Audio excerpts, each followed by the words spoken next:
Jadi gini ya teman-teman ya, kita sebenarnya untuk menjadi seorang konten kreator itu sebenarnya tidak begitu sulit ya untuk kita jalani ya, selama kita ada niat dan kemauan gitu ya. Karena ya begini, kalau kita nanti udah terbiasa bikin konten gitu ya, kita akan terbiasa ngomong di depan kamera itu udah nggak kaku lagi, itu udah biasa.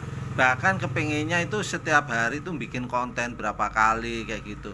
Cuman ya gini, untuk menjadi seorang konten kreator yang sukses itu baru nggak mudah gitu ya, butuh perjuangan, butuh konsistensi gitu ya, pantang menyerah, jangan pernah putus asa, maju terus gitu.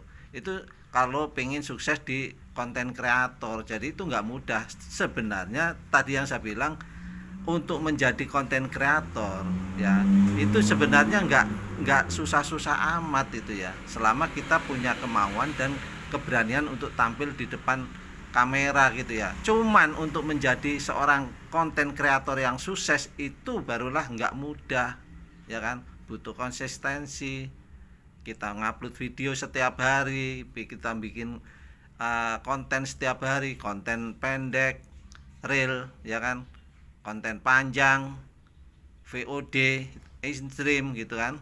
Jadi seperti itu, ngupload foto, saling interaksi, bikin teks, bikin cerita, itu bagian-bagiannya seperti itu, harus seimbang gitu ya.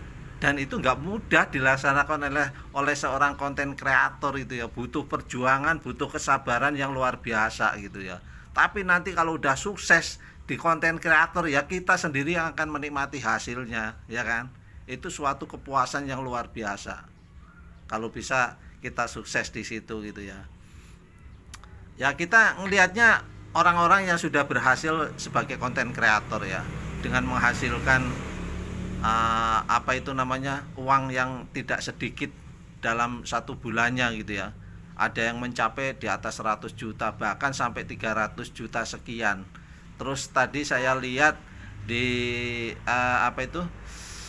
di konten seorang konten kreator itu yang menyatakan bahwa hasil dari jerih payahnya main di Facebook profesional, dia bikin mengembangkan usahanya dari hasil ngonten gitu ya.